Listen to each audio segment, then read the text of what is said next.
Bom dia a todos. Eu preciso começar imediatamente, porque a aula de hoje ela tem bastante slides. Então eu vou tentar dar uma corridinha, vou ser um pouquinho mais rápido do que na semana passada, para que a gente consiga cobrir a quantidade de informação que a gente tem nesse segundo capítulo, tá?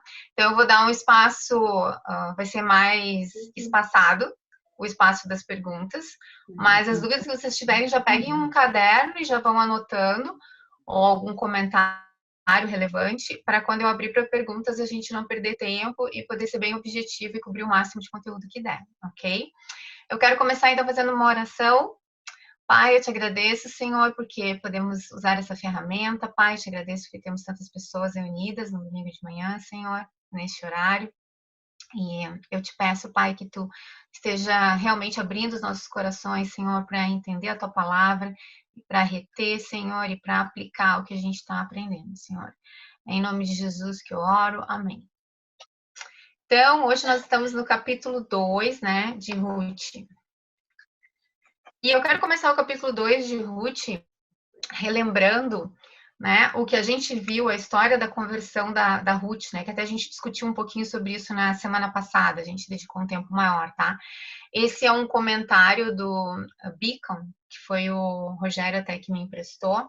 Eu vou mostrar para vocês alguns livros que eu estou usando, tá? O Beacon é esse aqui, ó. É um comentário bíblico, ele parece grande, mas na verdade ele não é, porque são vários livros aqui dentro. Então, de Ruth são só 3 páginas.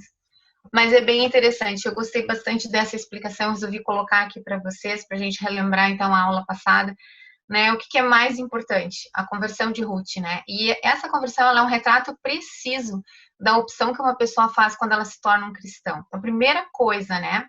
É uma escolha com convicção e não de emoção, como foi, por exemplo, Orfa, né? Orfa tinha dito, não, eu vou te seguir, eu vou contigo atrás de Noemi, né? E Noemi insistiu com ela, não, minha filha, volta, né? Tem certeza? É mais ou menos como Jesus quando fala pra gente, né? Tem certeza que tu quer me seguir, né? Então, se tu quer me seguir, toma tua cruz e siga-me, né? Então, às vezes as pessoas fazem uma escolha por emoção e não é uma verdadeira conversão, né? A história de Ruth é uma verdadeira conversão, porque ela faz a escolha dela, né, de seguir o Deus de Israel por plena convicção, né? É interessante se a gente for pensar, foram 10 anos provavelmente ali de convivência com Noemi, com a família de Noemi, ela pôde conhecer, ela pôde pensar, entender a escolha que ela estava fazendo, tá? E outra coisa importante, né, o ponto 2, é uma escolha que foi feita apesar de todas as dificuldades, né? As duas viúvas, né, ela indo para uma terra estrangeira, um povo diferente do dela, do de Ruth, né? E pobre, sem condições de trabalho, mas ela fez essa escolha, né? Porque ela realmente queria seguir o Deus de Israel. Ela queria se tornar parte do povo de Deus. É a mesma escolha que a gente faz quando a gente decide escolher a Cristo. Nós nos tornamos parte do povo de Deus, né? E isso vai acarretar várias coisas quando a gente faz essa decisão, né? Por exemplo, eu lembro da minha mãe quando ela decidiu seguir a Jesus, que a família dela, grande parte, ficou contra ela, né? Porque eles eram muito católicos e eles não conseguiam admitir isso, não conseguiam entender, né? Então ela sofreu uma rejeição por causa disso, né? Ponto 3 é a escolha de pertencer a um povo, que eu já tinha falado, né? Quando a gente se converte, a gente escolhe pertencer ao povo de Deus, né? Nós somos um novo povo, uma raça eleita, né? Como diz Pedro. 4, escolha de um objeto supremo de devoção, né? O que é o objeto supremo de devoção? É Deus, né? As religiões pagãs, elas não tinham um objeto supremo de devoção. Elas adoravam vários deuses e aceitavam novos, né?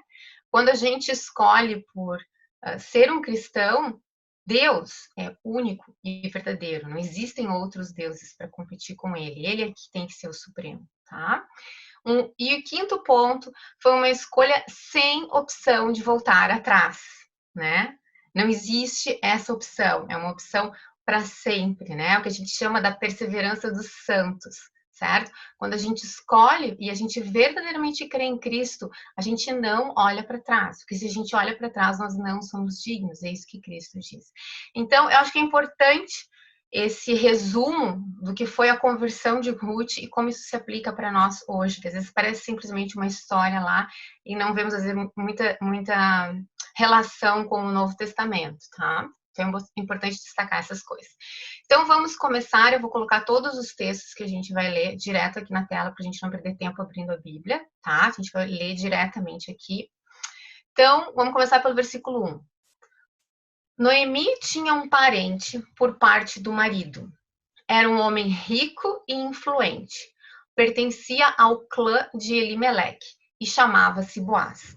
Então, essa é a introdução do capítulo 2, né? Ela introduz um personagem novo na história. Um homem chamado Boaz, que é um parente, e já descreve que ele é alguém realmente rico e influente, certo? O que quer dizer o nome Boaz? Nele a força, tá?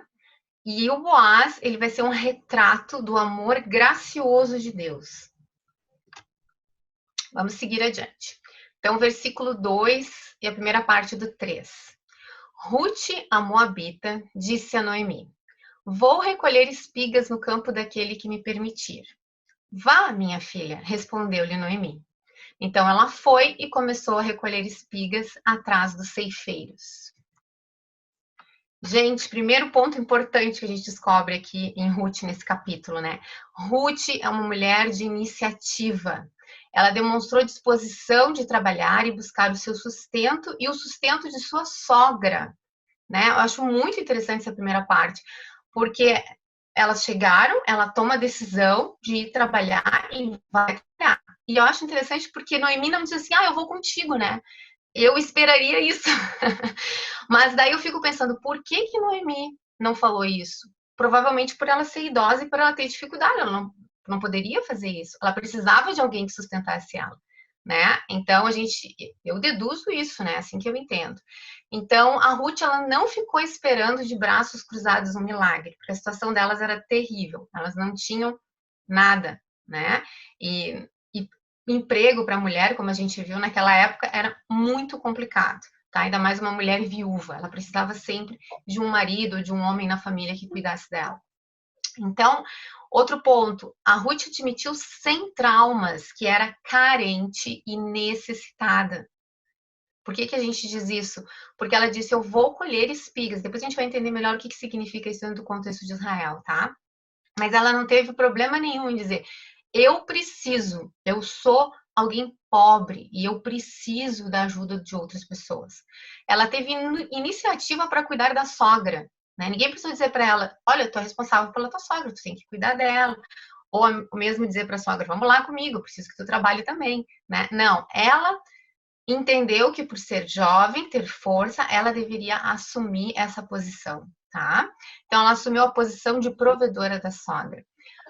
Ruth manifestou sua fé em Deus não apenas com palavras, mas testemunhou seu amor também por meio das obras. Então aqui a gente vê uma clara fé verdadeira, é uma fé que se traduz em obras. Aqui a gente vê as obras da Ruth. Ela pegou, tomou a decisão de ser provedora da sogra e foi à luta. O que ela fez, essa história de pegar espigas, né? O que significa isso? É um termo que se chama respigar. O respigar era uma lei que tinha na Bíblia, tá? Em Deuteronômio, Levítico, a favor dos pobres. Então, eu vou ler aqui para vocês lá em Deuteronômio. Quando vocês estiverem fazendo a colheita de sua lavoura e deixarem um feixe de trigo para trás, não voltem para apanhá-lo. Deixem-no para o estrangeiro, para o órfão e para a viúva, para que o Senhor, o seu Deus, os abençoe em todo o trabalho de suas mãos. Então, o texto bíblico é claro, as pessoas que tinham posses, né, elas deveriam, uma lavoura, né, elas deveriam deixar, né, para trás os feixes que elas juntassem, né, de trigos, elas não deveriam se importar com aquilo. Deixa aquilo para trás, porque vão ter pessoas necessitadas que vão precisar. E essas pessoas são claramente identificadas ali por estrangeiro, órfão e viúvas. São pessoas que tinham grande dificuldade de sobrevivência e elas eram muito pobres e elas precisavam que alguém ajudasse elas. E Deus já pensou, né, e fez uma provisão na lei para que essas pessoas pudessem ser atendidas. Deixa eu tirar aqui a minha barrinha. Quando fizeram a colheita da sua terra, quando fizerem a colheita da sua terra, não colham até as extremidades da sua lavoura, nem ajuntem as espigas caídas de sua colheita. Então, isso aqui é um outro texto lá em Levítico 19:9, que nos dá mais um detalhe, né, que eles não deveriam colher até as extremidades, né, até as bordas da lavoura. Eles deveriam deixar aquela parte das extremidades dos campos para essas pessoas pobres virem e colherem aquilo ali para elas, né? Aqui eu coloquei uma fotinho de uma espiga, né? Porque quando eu, pelo menos, que não entendo quase nada de agronomia, quando eu penso em espiga de milho, né? Mas, na verdade, quando a gente se refere a espigas aqui na Bíblia, pode se referir a trigo, a cevada ou grãos de qualquer tipo. Vocês vão ver no texto, né? Já tinha falado no capítulo 1, que era a colheita da cevada, e agora no texto vai falar de novo em cevada, mas depois fala também em trigo, né? As espigas, por exemplo, de cevada, é essa foto que eu coloquei aí para vocês verem como que era, né? Então, isso é uma espiga, e daí tem que tirar esses grãos, né? Debulhar, como eles chamam, e eles juntavam os feixes, que eram várias espigas juntas, né? Esses são os termos que a gente vai ver aqui, tá? Outra coisa importante de descobrir sobre Ruth, a gente descobre nesses primeiros 3 versículos, né? Ruth é uma mulher que não tem medo de correr riscos. Ela é determinada e disposta a enfrentar riscos e desafios. Apesar de estar na lei de Moisés, no tempo dos juízes, nem todos eram bem-vindos para colher ou espigar, tá? Então, esse ponto é interessante, porque apesar de estar na lei, como a gente acabou de ler, lembra que o tempo dos juízes era um tempo de altos e baixos e um tempo muito perigoso, um tempo de muita instabilidade, né? E, e nem todos eram bem-vindos para colher ou respigar, tu poderia ser agredido, né? Ou poderia ser molestado se tu fizesse isso, tá? Esse é uma telinha aqui para mim. Porém, Ruth não ficou cogitando a possibilidade de ser rejeitada. Ela não ficou pensando assim, ai, não, mas eu não vou lá. Ai, imagina se acontece alguma coisa comigo, se eu sou rejeitada. Não, ela pensou, eu tenho que ir à luta, eu tenho que trabalhar, eu tenho que fazer alguma coisa, tá? Então, ela não aceitou a decretação da derrota antecipadamente. Ela saiu à luta e não teve medo de fracassar. Eu peguei esse texto aqui do Hernandes Dias Lopes, o livro dele eu gostei bastante, tá? De todos os livros que eu tô lendo sobre Ruth. Deixa eu mostrar aqui para vocês. O livro é esse aqui, ó. É um comentário bíblico, tá? Muito bom. Só se terem uma ideia. Todo rabiscado aqui. É muito bom mesmo. É difícil não destacar alguma coisa que ele escreve, né? Mas eu achei bem legal esse texto aqui e eu resolvi colocar para vocês. O exemplo de Ruth nos ensina que o enfrentamento das crises e não a fuga delas é o caminho da vitória. Os tímidos, os medrosos e os preguiçosos sempre darão desculpas para os seus fracassos. Entretanto, os vencedores jamais retrocedem diante das adversidades. Eles estão sempre prontos a correr grandes riscos para alcançar as maiores vitórias. Eu não preciso explicar, né, gente? O texto é autoexplicativo. É muito bom. Agora vamos observar a atitude de Noemi nesses 3 primeiros versículos. A Noemi não deu à nora palavra alguma de ânimo, nem mesmo prometeu orar por ela.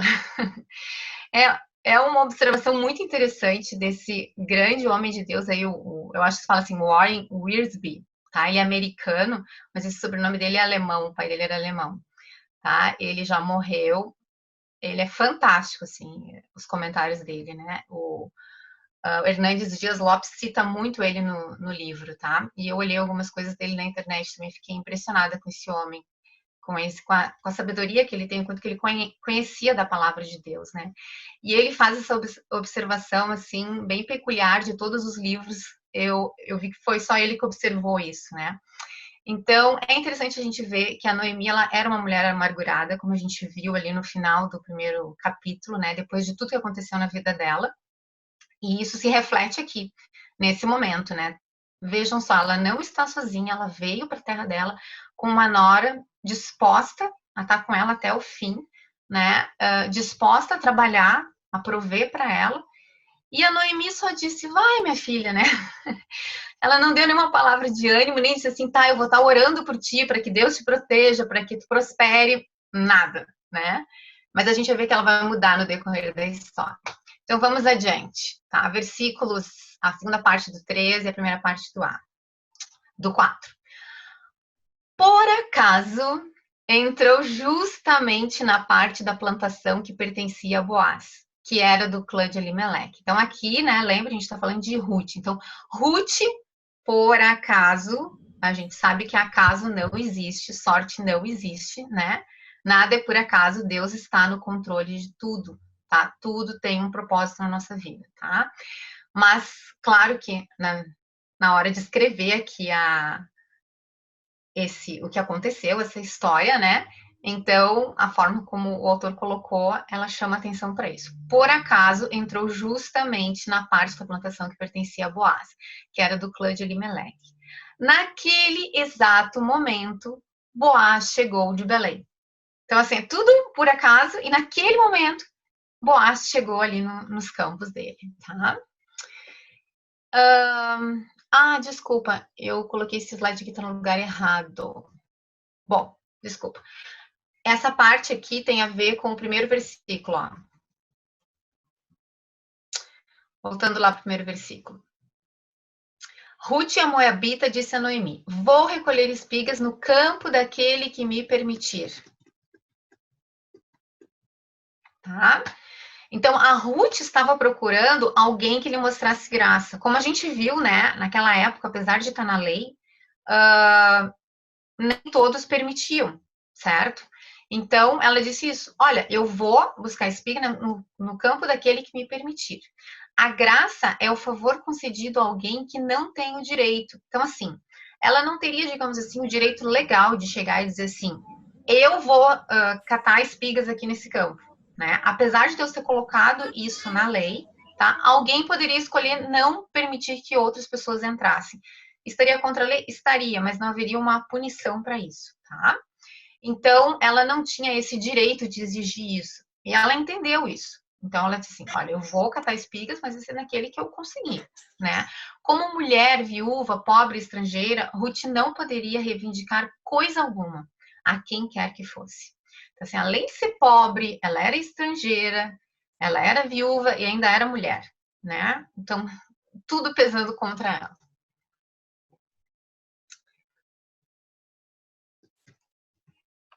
Então, vamos adiante. Deixa eu ver aqui. Boaz saudou os ceifeiros. O Senhor esteja com vocês. Eles responderam, o Senhor te abençoe. Boaz perguntou ao capataz dos ceifeiros, a quem pertence aquela moça? O capaz respondeu, é uma moabita que voltou de Moabe com Noemi. Ela me pediu que a deixasse recolher e juntar espigas entre os feixes, após os ceifeiros. Ela chegou cedo e está de pé até agora. Só sentou-se um pouco no abrigo. Então, aqui nós temos muitos detalhes interessantes. Desde a forma como Boaz ele chega, né, e fala com os ceifeiros, até o ponto ali que ele fala, ela chegou cedo e está de pé até agora. Ou seja, isso aqui mostra mais uma coisa sobre o caráter de Ruth, né? Ela é super trabalhadora e ela chegou cedo e ela não parou, né? A ideia do sentou-se um pouco no abrigo aqui, tem alguns comentaristas assim que dizem que isso pode ter sido até tipo assim, ela foi ao banheiro, ela só parou para ir ao banheiro, né? Então isso retrata muito sobre o caráter de Ruth, muito trabalhador e dedicado. E quem é esse Boaz que aparece em cena agora, né? O Boaz, ele tem várias características maravilhosas, assim, eu considero ele o Provérbios 31 dos homens. Tem o Provérbios 31, né, que é para as mulheres, mas eu considero o Boaz o Provérbios 31 dos homens, porque ele é o homem perfeito, né? E vamos ver então as características dele. Boaz é um abençoador. Ele transforma as coisas comuns em adoração a Deus. Então a gente vê que ele chega já, né, abençoando os trabalhadores, ele chega já conversando com os trabalhadores. Quantas pessoas, quando chegam, quando são chefes, né, ou têm autoridade, elas esperam que os outros venham até elas. Elas nunca vão até os outros, né? Elas esperam que os outros a cumprimentem, não que ela cumprimente, né? Ou às vezes nem fala com as pessoas, né, que estão subordinadas. Esse homem, ele chega abençoando, conversando, logo mais a gente vai ver como que tudo vai se desenrolar, a forma como ele se relaciona com as pessoas. Extremamente amorosa, íntima, simplicidade, humildade, ele é incrível, né? Então ele transforma as coisas comuns em adoração a Deus. Ele faz do seu trabalho um tributo de glória ao Senhor. Gente, ele não separa a vida secular da vida espiritual, não existe isso. Ah, é a minha vida no trabalho e a minha vida com Deus, não existe, tudo é uma coisa só, né? Então a gente vê isso em Boaz, na forma como ele trabalha, na forma como ele se relaciona, né? Para ele tudo é sagrado. Por onde ele passa, ele deixa as marcas da sua boa influência. Lembram lá no início, né? Era um homem rico e de grande influência. As pessoas se tornam melhores por se relacionar com ele. Ele realmente abençoa as pessoas. Ele traz o que elas têm de melhor. Coisa importante sobre esse relacionamento. Um verdadeiro crente é também o melhor patrão. Isso aqui é desse comentarista aí, o John Peter Land. O relacionamento de Boaz com os homens revela o seu íntimo relacionamento com Deus. A gentileza com que Boaz tratava seus trabalhadores fala mais do seu relacionamento com Deus do que todas as suas práticas religiosas, né? Então, realmente, a gentileza dele, quem ele é, a forma como ele trata as pessoas, isso mostra com quem ele andou, com Deus, né? Vamos ver, então, Ruth, as características dela nesses versículos. Ruth mostra nesses versículos que ela é uma mulher humilde. Embora o respigar fosse um direito concedido às viúvas, como a gente viu, a Ruth pede. Lembra? Vamos voltar ali, ó. Deixa eu ver aqui.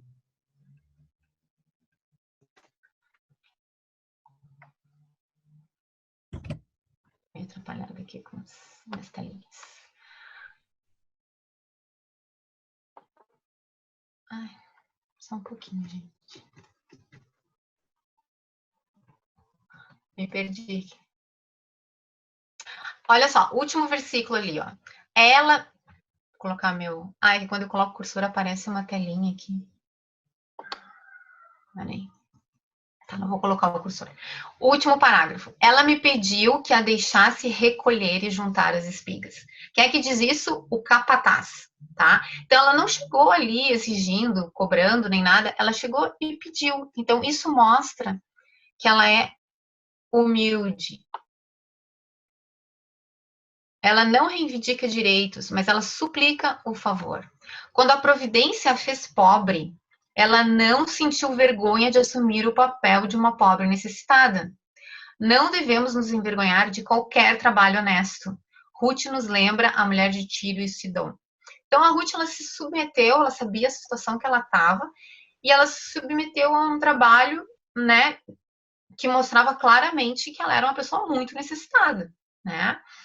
E ela não teve vergonha disso. A gente também não deve ter vergonha se a gente ficar muito pobre, precisar trabalhar com qualquer coisa que seja, não devemos jamais nos envergonhar do nosso trabalho, sendo ele honesto, né? E a Ruth, ela nos lembra aqui nesse capítulo, esses versículos, a mulher de Tiro e Sidom. Vocês lembram da mulher de Tiro e Sidom? É aquela mulher cananeia que vai ao encontro de Jesus, e Jesus está pregando só para os judeus, e Jesus diz assim, eu não vim para... A mulher clama para Jesus, né? Jesus, né, tem misericórdia de mim. E ele diz assim, eu não vim para os cachorrinhos, né? Eu vim para os filhos de Israel. Então, meu ministério é com os filhos de Israel. E daí ela diz assim, eu entendo, mas até os cachorrinhos comem das migalhas, ou seja, do que sobra dos filhos e são alimentados. E daí Cristo atende o pedido dela, né? Então, a mesma coisa acontece com Ruth aqui, porque na verdade ela está se alimentando, digamos assim, das migalhas, né? Do que sobrou, do que está sobrando, que os ceifeiros estão deixando para trás na lavoura.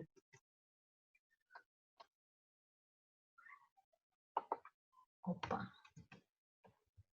Estou me atrapalhando aqui com essa telinha. Então, nos versículos 8 e 9. Disse então Boaz a Ruth: ouça bem, minha filha, não vá colher noutra lavoura, nem se afaste daqui. Fique com minhas servas. Preste atenção onde os homens estão ceifando e vá atrás das moças que vão colher. Darei ordem aos rapazes para que não toquem em você. Quando tiver sede, beba da água dos potes que os rapazes encherem. Tem várias coisas aqui nesses versículos, né? Primeiro é como ele se relaciona, como ele se refere a ela, né? Ele se refere, minha filha, né? Então isso dá a entender que havia uma grande diferença de idade entre Boaz e Ruth.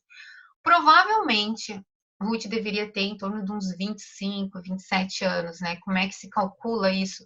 Porque as mulheres naquela época casavam muito jovens, em torno dos 15, 16 anos, e como dá a entender que ela foi casada por 10 anos lá em Moab, então a gente calcula mais ou menos isso. E ele deveria ser um homem bem mais velho, tá? Outra preocupação dele, né? Fica aqui na minha lavoura, não precisa ir em outra, certo? E fique com as minhas servas. Então, ele deixa ela à vontade num ambiente seguro, tá? E que mais que ele diz? Darei ordem aos rapazes para que não toquem em você. Então, naquela época, assim como hoje, né? Existe esse risco, né? E ele deixa muito claro, olha, a Ruth, ela é especial, ela é minha protegida e nada vai acontecer com ela aqui nos meus campos, né? Então, e ele disse, ele deu mais coisas para ela. Ele disse, quando tiver sede, beba da água dos potes que os rapazes encherem. Ou seja, ela não precisava se preocupar em carregar a sua própria água, né? Ela poderia carregar, tomar aquela água que estava reservada para os seus servos, tá? Então, a gente vê que outra característica fantástica de Boaz é que Boaz é um homem que oferece graça.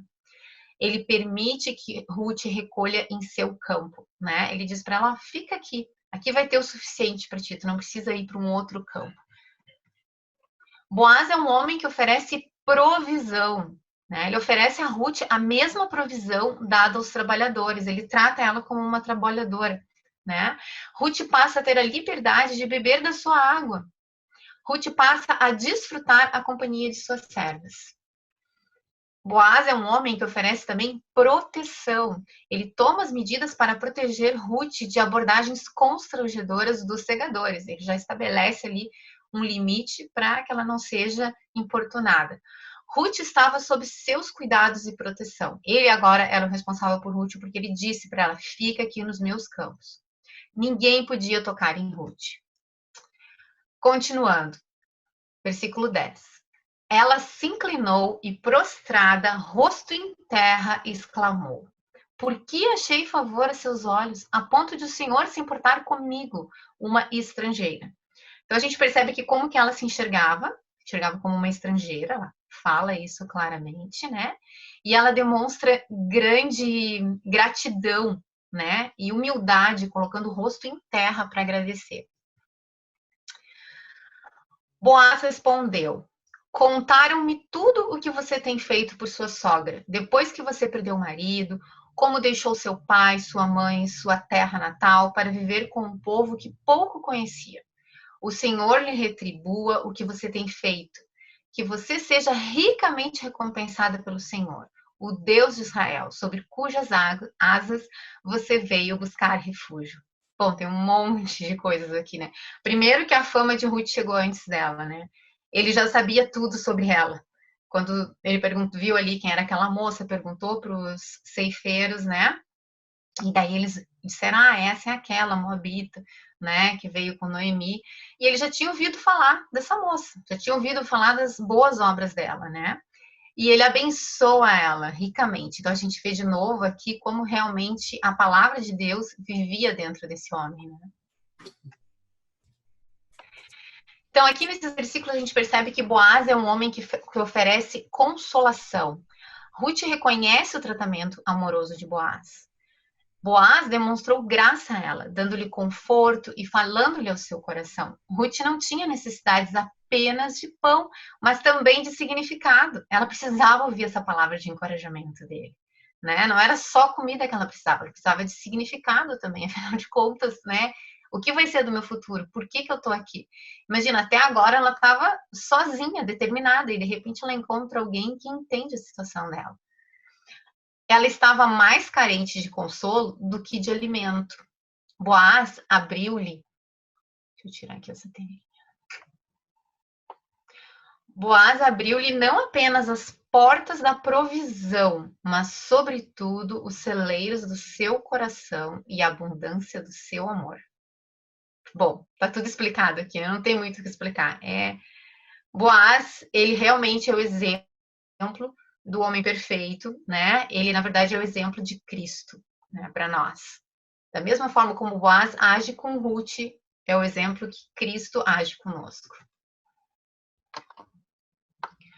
Ruth é uma mulher recompensada por suas virtudes. As virtudes de Ruth são destacadas tanto pelos trabalhadores de Boaz e também pelo próprio Boaz, né? Os trabalhadores disseram, olha, ela está aqui desde cedo e ela não parou, né? E o Boaz chega e já está sabendo sobre ela. Então, a fama dela chegou antes. A Ruth deu da sua pobreza à sua sogra. Ela não tinha nada, mas o que ela tinha, o trabalho, a força dela, ela deu. E a honra dela de prover para a sogra, também ela deu. Ela semeou do pouco que tinha na vida da sua sogra e Deus multiplicou a sua sementeira. A gente vai ver como Deus vai abençoar ricamente essa mulher. Você nunca é tão pobre que não possa semear na vida de outras pessoas. Então, talvez a gente não tenha dinheiro, mas a gente tem alguma coisa que a gente pode abençoar outras pessoas. Né? Não é só uma questão de provisão. Né? Existem outras coisas, consolo, comunhão, que a gente pode dar aos outros também. Boaz dá tudo, porque ele é um homem rico. Refúgio sob as asas do Deus de Israel, né? E aqui vem esse termo, né? Asas do Deus de Israel. É interessante pensar em Deus como asas. Tem salmos que falam sobre isso, né? E Jesus mesmo, ele diz, né, que ele queria colocar o povo de Israel embaixo de suas asas, assim como uma galinha, né? Cuida dos seus pintinhos.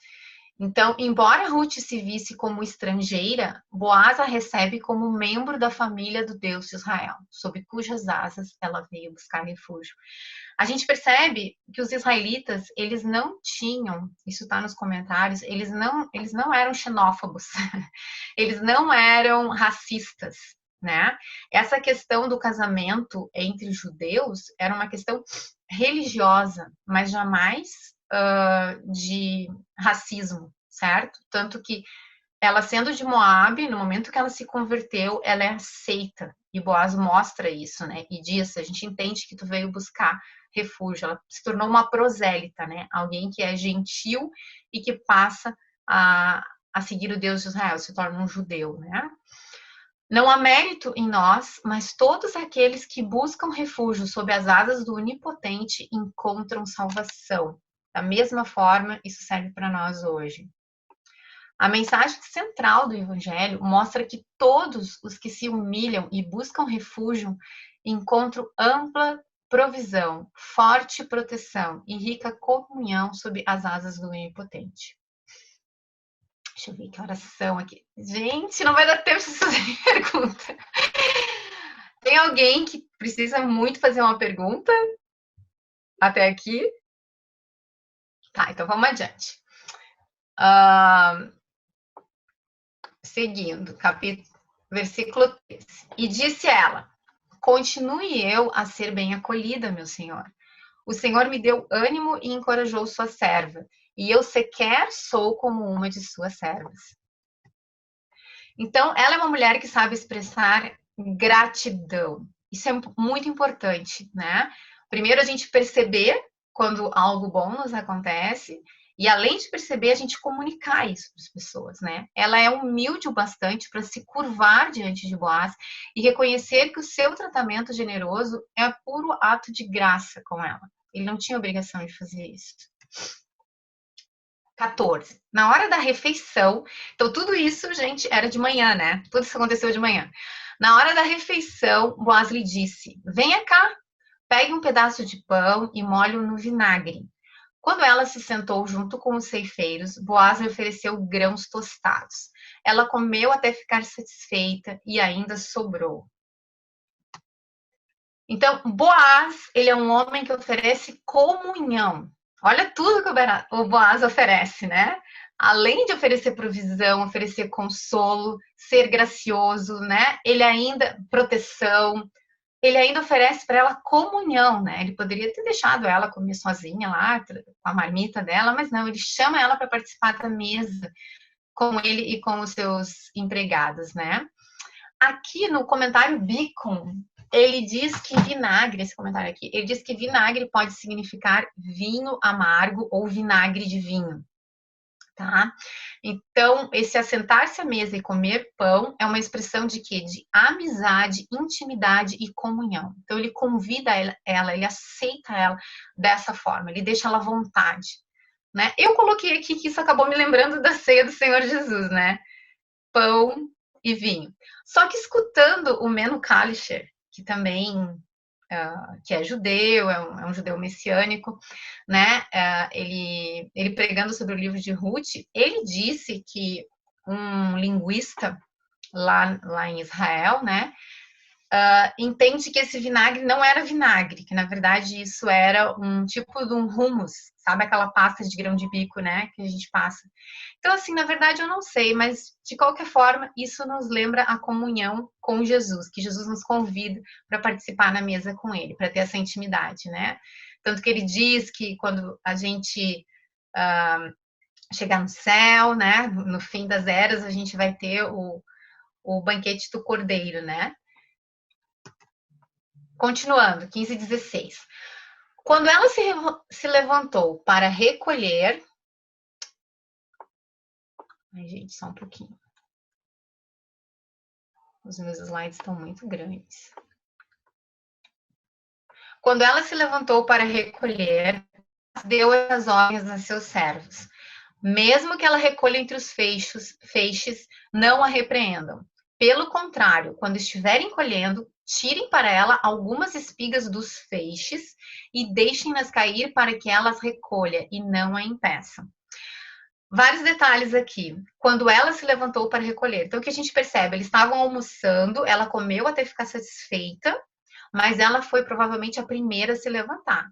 Ela não perdeu tempo. Ela aceitou toda a bondade de Boaz, mas mesmo assim ela não se tirou nas cordas, né? Ela continuou o trabalho dela. E daí, nesse momento que ele fica sozinho com os seus funcionários, ele dá essa ordem que derrama ainda mais graça, mais provisão sobre a vida de Ruth, né? Então, Boaz é um homem que transcende em seus atos de bondade, ele vai muito além. Ele não somente ofereceu a Ruth seu campo, sua proteção, sua provisão, sua companhia, sua consolação, mas também deu ordens a seus trabalhadores que deixassem porções especiais para Ruth recolher, né? Então, Boaz ele foi além do esperado. Boaz foi além do exigido pela lei. Boaz foi um homem que excedeu em sua generosidade. Gente, Boaz é a figura de Cristo, nitidamente. É assim que Cristo nos trata. Continuando. E assim Ruth colheu na lavoura até o entardecer. Depois debulhou o que tinha juntado, quase uma arroba de cevada. Eu esqueci de anotar aqui o que é uma arroba, porque eu não sei, mas parece que é 18 litros, né? É uma medida de volume, o que daria, pelo que eu entendi, mais ou menos 12 quilos de cevada. Então, é um monte, né? Ela carregou para o povoado e sua sogra viu o quanto ela havia recolhido quando Ruth trouxe e lhe ofereceu o que havia sobrado da refeição. Então, vejam que ela foi até o entardecer, ela não parou o trabalho dela. E depois de tudo, ela ainda tinha que debulhar, né? Ela juntou ali as espigas e tinha que debulhar. E foi isso, esses grãos que ela trouxe. Onde você colheu hoje? A sogra lhe perguntou. Onde trabalhou? Bendito seja aquele que se importou com você. Então Ruth contou à sogra com quem tinha trabalhado. O nome do homem com quem trabalhei hoje é Boaz. E Noemi exclamou: seja ele abençoado pelo Senhor, que não deixa de ser leal e bondoso com os vivos e com os mortos. E acrescentou: aquele homem é nosso parente, é um de nossos resgatadores. Gente, aqui tudo muda na vida de Noemi, né? Pela primeira vez, Noemi começa a bendizer, a abençoar e volta a esperança na vida de Noemi, porque ela começa a entender o que Deus está fazendo. Né? Ela identifica o Boaz como o resgatador. A gente vai ver o que significa isso também, tá? Então a Noemi deixa de murmurar para exaltar a Deus. Noemi viveu um tempo de sua vida amargurada contra Deus, como a gente viu na aula passada. Ela atribuiu a Deus todo o seu infortúnio. E pela primeira vez ela abre a boca para bendizer. Seu pessimismo doentio é curado ao ver a doce providência divina sorrindo de volta para ela. Aqui aquele comentarista que eu falei para vocês que é maravilhoso, Warren Wiersbe. No final do capítulo 1, ela estava dividindo sua amargura com as mulheres de Belém e culpando Deus por sua infelicidade e pobreza. Essa é a Noemi. Agora ouvimos uma palavra nova dos lábios de Noemi: bendito. Ela não apenas abençoou o benfeitor de Ruth, como também bendisse ao Senhor. Noemi passou da condição de amargurada para abençoadora. Isso aconteceu em decorrência de uma nova esperança. O espírito de Noemi reviveu diante do sucesso de Ruth.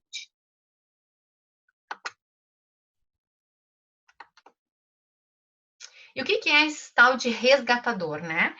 Todos os livros que falam sobre Ruth, todos os pregadores que falam sobre Ruth, todos eles falam nesse Goel.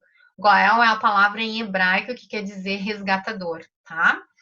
Então, o que significa? Boaz é o resgatador, é o redentor, é um tipo de Cristo. Cristo é o nosso Goel, né?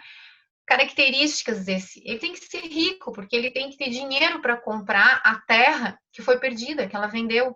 Cristo é riquíssimo, ele é dono de todas as riquezas, né? Ele é compassivo com os pobres, ele se preocupou, né, com aquela mulher pobre e que não tinha ninguém por ela. Ele sabia, gente, isso é fantástico, eu não tinha me dado conta disso, só quando eu estudei que eu me dei conta. Pensem só, Boaz sabia tudo sobre Ruth antes dela encontrar-se com ele. Quando ele perguntou ali, quem é essa moça? Eles disseram, essa é a nora de Noemi. Ele já sabia tudo sobre ela, porque ele já tinha ouvido falar dela, né? Da mesma forma é Cristo. Cristo, ele sabe tudo sobre nós antes de encontrar-se conosco. Ele serviu a Ruth graciosamente, né? Ele deu tudo para ela, disse para ela, tem provisão aqui, fica no meu campo. Ele supriu todas as necessidades, né? Ele viu, convidou ela para almoçar com eles, ofereceu água para ela, né? Ofereceu companhia com as suas servas para que ela se sentisse acolhida também. Ele garantiu proteção para o presente, mantendo ela ali naquela região e falando para os funcionários dele que cuidassem dela e que não a tocassem de forma alguma. E ainda providenciou prosperidade para o futuro dela, né? Porque o que ela carregou de grãos naquele dia, num dos comentários dizia que aquilo era o suficiente para 5 dias, né, de alimentação. Então, esse é o resgatador. E a Noemi, aqui, finalmente, ela começa a demonstrar discernimento espiritual. Tá? Por quê? Porque a Noemi vê em Boaz não apenas um homem generoso, mas o parente remidor da família. Ela entendeu, os pontos se fecharam na cabeça dela. Esse é a saída para nós, né? Noemi discerne que o futuro da sua família está nas mãos desse homem que é rico e gracioso. Noemi abre os olhos de Ruth para um novo futuro e novas possibilidades. Porque Ruth, até então, ela não sabia de nada disso. Ela não sabia que ele era o resgatador, né? Ela não sabia. Ela entendeu que ele era um homem bom e que abençoou, um homem de Deus. Mas ela não sabia de tudo isso que significava. Noemi, e esse é um ponto importante, Noemi não se baseou apenas na bondade e no amor que Boaz demonstrou por Ruth. Foi o princípio da redenção que Deus havia escrito em sua palavra, que deu a Noemi a certeza de que Boaz as resgataria. Ou seja, essa ideia de Goel, de resgatador, tudo isso está escrito na palavra de Deus e diz o que o resgatador tem que fazer, né? Que ele tem que recomprar as terras que foram perdidas, que ele tem que casar com a mulher que é viúva, gerar uma descendência para ela, né? Para que a família do falecido continue. Então, Noemi, ela conhecia a palavra de Deus, ela sabia disso. E ela sabia que Boaz era um homem justo, era um homem generoso, era um homem bondoso, e que ele certamente faria isso. Então, nesse momento, ela demonstra grande discernimento espiritual. Deixa eu ver aqui o horário. 10 minutos. 21 e 22. Continuou Ruth, a Moabita, pois ele mesmo me disse também: fique com os meus ceifeiros até que terminem toda a minha colheita. E Noemi aconselhou a sua nora Ruth: é melhor mesmo você ir com as servas dele, minha filha. Noutra lavoura poderiam molestá-la. Né? Então, a Ruth continuou explicando ali para Noemi: sim, ele disse que é para eu ficar até o fim da colheita, né? E daí a Noemi reforça isso aí. E eu acho interessante porque aqui ela diz isso, né? Noutra lavoura poderiam molestá-la. Ou seja, ela concorda que esse tipo de coisa pode acontecer, mas quando a Ruth toma a decisão lá no primeiro versículo de ir, ela não fala nada, ela não chama a atenção de Ruth para isso, ela não ora por isso, né? Mas a gente percebe que ela tinha esse conhecimento, né? Que ela tinha essa noção. Assim, Ruth ficou com as servas de Boaz para recolher espigas, até acabarem as colheitas de cevada e de trigo. Daí aqui fala no trigo também, tá? Entretanto, ela ficou morando com a sua sogra. Então, gente, para finalizar aqui nosso capítulo de hoje, né? Quais são as verdades que a gente não pode esquecer dessa aula? Deus está com as rédeas da história em suas mãos e ele pode intervir na vida e transformar tragédias em triunfos. A gente precisa entender isso e crer nisso, tá? Os bens não são dados para serem acumulados, mas para serem repartidos. Esse é o exemplo de Boaz. Ele tem muito e ele reparte com todos. Você nunca estará desamparado se buscar abrigo sobre as asas de Deus. Ela foi buscar abrigo sobre as asas de Deus. E Deus deu para ela muito mais do que ela imaginava. Precisamos tirar os olhos das circunstâncias e colocá-los no Senhor. Porque é o Senhor que cuida de nós. Né? Não é o governo, não é a aposentadoria, não é a saúde, não é o plano de saúde, não é o trabalho, né? Não é o emprego. Mas quem cuida de nós é o Senhor. É nele que a gente tem que colocar os nossos olhos. E a outra lição importantíssima: deixe a amargura de lado e comece a bendizer. Olha a diferença da Ruth do capítulo 1 e do início do capítulo 2, ou principalmente do capítulo 1, para a Ruth do capítulo 2, do final. Ela parou de ser amargurada e ela se tornou alguém que começou a bendizer, a falar bênçãos, certo? Bom, pessoal, desculpa a correria, mas agora eu vou abrir então para as perguntas. E a gente ainda tem, deixa eu ver, 53. A gente começou um pouquinho atrasado, mas acho que a gente tem uns 10 minutinhos, né, Beto?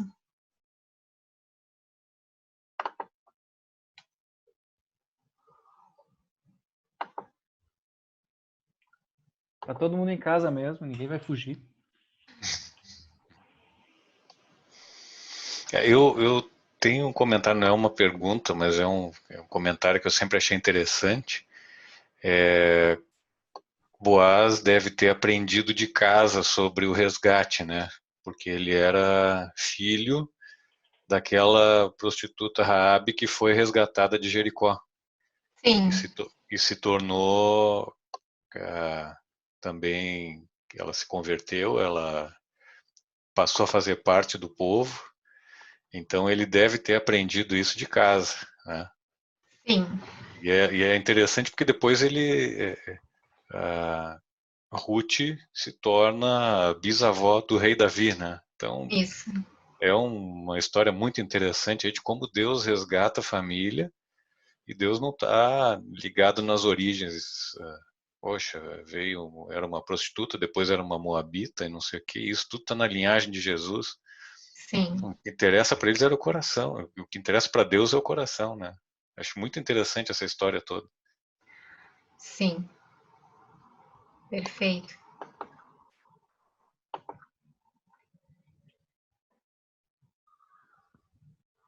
Mais alguém quer comentar alguma coisa?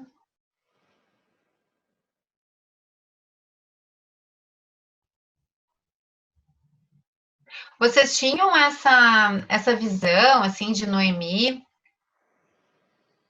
ou de Boaz? Vocês tinham a visão de que Boaz era uma figura de Cristo?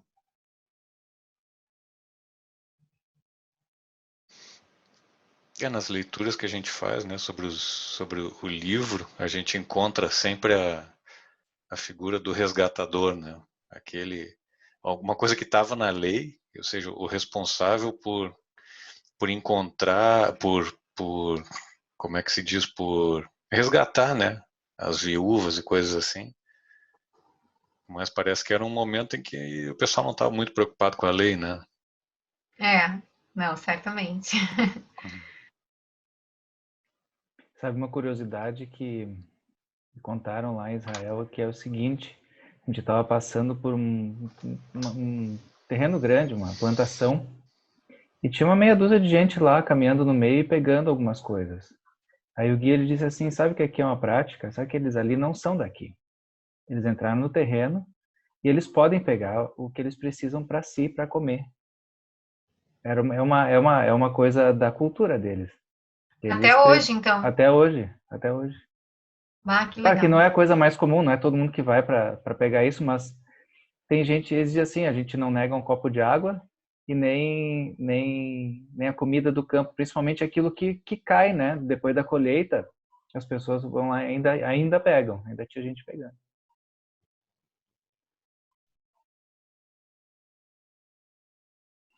E daí, pessoal, mais alguém quer fazer uma pergunta, um comentário? Vocês concordam com tudo que eu trouxe ali? Discordam de alguma coisa? Eu não sou dona da verdade. Eu li vários livros e tentei pegar aquelas coisas assim que mais me chamaram a atenção, né? Mas é sempre bom ouvir outros lados. Bom, deixa eu mostrar para vocês os outros livros que eu estou usando. Eu mostrei para vocês o comentário Beacon, né? O Rogério me emprestou esse aqui também, o Antigo Testamento interpretado versículo por versículo, do Champlin. Muito bom esse aqui. Gostei muito, porque ele é bem detalhadinho, sabe? Bem, esse aqui, bastante comentário sobre cada livro, tá? Esse comentário Beacon aqui também não é meu, esse aqui também foi o Rogério que me emprestou, tá? Gostei bastante, ele é bem resumido esse aqui, é bem simplificado, tá? Mas para quem gosta de ir mais a fundo, eu recomendo esse. E esse livro aqui, né, que o Samuel me emprestou, depois a Rô me deu o mesmo livro. E eu adorei que eu pude rabiscar, né? Porque livro emprestado, eu fico louca para riscar os livros do Rogério, mas não posso. E o outro livro que a Rô me deu também, que o Rogério também me indicou, esse aqui, As Boas Novas em Ruth, Redenção nos Campos do Senhor, tá? Eu sei, todos esses livros têm, todos não, mas eu sei que esse aqui tem para tablet, né? Mas eu não gosto, né, de ler no dispositivos eletrônicos, porque eu gosto de riscar e tudo mais. Eu estava lendo outro dia também, não que não dê para riscar lá, mas não é a mesma coisa, né? E também disse que é bem mais relaxante pra gente ler no papel. Quando tu lê, tu realmente descansa tua mente. Quando tu lê na tela, não é a mesma coisa. Tu fica meio acelerado, né? Então, é mais saudável ler um livro impresso do que um livro na tela do computador, tá? Esse aqui também é muito bom. Ele dá uma abordagem bem diferente, assim, dos outros livros que são, digamos assim, mais exegéticos, assim, né? Esse daqui, ele faz uma interpretação e aplicações, né? Mas é bem legal esse livro também. São esses livros. Tem esse outro livro aqui que eu também ganhei da Rô. Mas esse aqui eu só li por cima, então eu não sei dizer para vocês ainda se é muito bom, mas são esses. Tem uns sermões que eu escutei, e eu gosto muito da Calvary Chapel, nos Estados Unidos, e tem uns sermões que eu escutei deles sobre Ruth, e claro, do Meno Kalischer, né, que é um judeu messiânico aí que a gente conhece pela Chamada, que já esteve na nossa igreja, já esteve aqui várias vezes, né, participa dos congressos da Chamada, e eu acho ele ótimo, né, então confio muito na visão que ele tem, assim, ele traz visões que eu não encontro nos outros livros, né. Basicamente é isso. É que ele lê a Bíblia no original. É verdade. Ele tem sermões dele online, é isso? Tem a igreja dele é em Israel, né? E acho que é em Jerusalém, né, Beto? Jerusalém. Em Jerusalém. E daí a igreja dele tem um canal no YouTube, dá para assistir os sermões dele. É tudo em inglês, né? Na verdade, ele fala em hebraico e tem um cara que traduz para inglês. Então, quem sabe inglês consegue acompanhar. Se não, tem os congressos da Chamada, tem muita coisa no YouTube que daí tá traduzido, né? O pastor Daniel, o pastor Eros, que traduzem ele quando ele vem. Então tem bastante coisa também sobre Ruth. Beto, a apresentação eu passo para ti depois, né? Daí tu disponibiliza, né? Isso, eu coloco no site. Tá, daí na apresentação eu vou colocar os links desses sermões que eu assisti, né? Para quem quiser assistir, eu acho que vale a pena. Legal. Muito bom. Ok, pessoal, mais alguma coisa?